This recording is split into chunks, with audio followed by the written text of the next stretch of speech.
mơ mực bong na khác nhơ cả tranh tắc đài số mơ tình mở tôn đừng xẹt cả ai phong xăm khao bà đấy ăn mơ môi ná của chị ta cả lại mong đấy trời lê như bông bầu ơi ọt sọc tôi rồi ngày ta kê mười nhom sau nhom mười bà trẻ xó ọt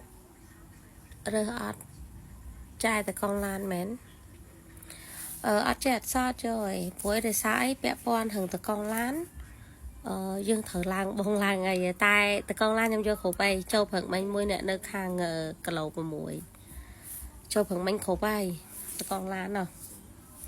hay nhom vô tai từ con là mó vô ta từ con là mọ pi hay năng anh à may pi ti đi khổ bay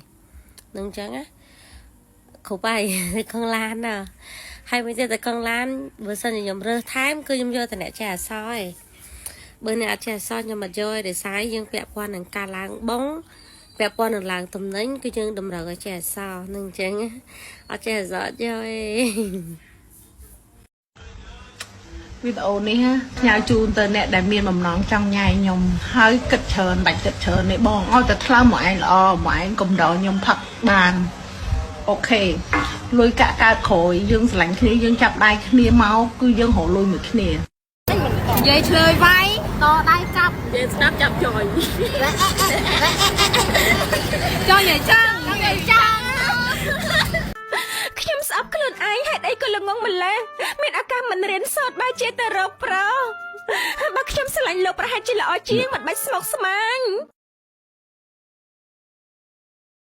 ឥឡូវចាប់ផ្ដើមឆាបមកសួរបុកមកសួរទៀតហើយនិយាយថាឲ្យទៅពាក់អាវសិចស៊ីគឺអត់បានហ្មងបុកមកសួរថាដើមទ្រូងនឹងធ្វើអស់ប្រមាណអីប្រមាណធ្វើលេខប្រមាណអីប្រមាណអាប្រាប់ថាមិនបានធ្វើមិនជឿចឯងទេស្អីមិនជឿទេបើមិនជឿក៏អញដឹងធ្វើមិនដែរហើយដូចខ្ញុំនិយាយក្នុងឃ្លីបអញ្ចឹងបើឈប់ឲ្យឈប់ធ្វើអីឈប់បានតែបើឲ្យឈប់ពាក់អាវសិចស៊ីបញ្ចេញទ្រូងគឺឈប់អត់បានទេហើយកុំសួរច្រើនអូយហត់នឿយណាហាងបាយមុំទាំង3នៅផ្លូវ847នេះក៏មុំទាំង3ហ្នឹងដែរខ្ញុំមកហូប2ដងឃើញក៏មកឃើញ3នាក់ឥឡូវឃើញហើយនេះក៏មុំទាំង3នេះហាងបាយគាត់ណាអញ្ចេះដារោនេះក៏មុំទាំង3ហ្នឹងណាឃើញហើយអ្នកខ្លះក៏មុំបរិសុទ្ធក៏មានដែរណាខ្ញុំមិនដឹងថាគេសម័យមកការ៉ាអូខេនឹងបែបមិនទេតែបើអត់ដឹងអត់ធ្លាប់ចូលចាខ្ញុំរៀបរាប់ឲ្យស្ដាប់ការ៉ាអូខេហ្នឹងកន្លែងផឹកស៊ីច្រៀងលេងកំសាន្តហើយអូនដែលចូលទៅនេះគឺខាងសវីគឺគាត់ចាប់តកគាត់ចាក់សែឆ្អីឲ្យនាំលេងនាំច្រៀងលេងសប្បាយទៅតែប៉ុណ្្នឹងទេសេវាកម្មការ៉ាអូខេតែខ្ញុំមិនដឹងអ្នកខ្លះគាត់មើលមកបែបមិនទេណាហើយបើអតចរិតគាត់វិញពេលខ្លះអានេះនិយាយទៅយើងតាមមនុស្សដែរទេតែអ្នកខ្លះវិញគឺអូយល្អ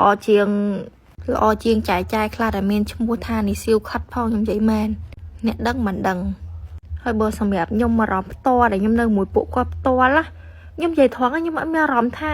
រើសអើមគាត់ស្អប់ខ្ពើមគាត់ពេលខ្លះណាត់ពួកគាត់ណាបងប្អូនដឹងកាពះអីទេគឺផឹករាល់ថ្ងៃហ្មង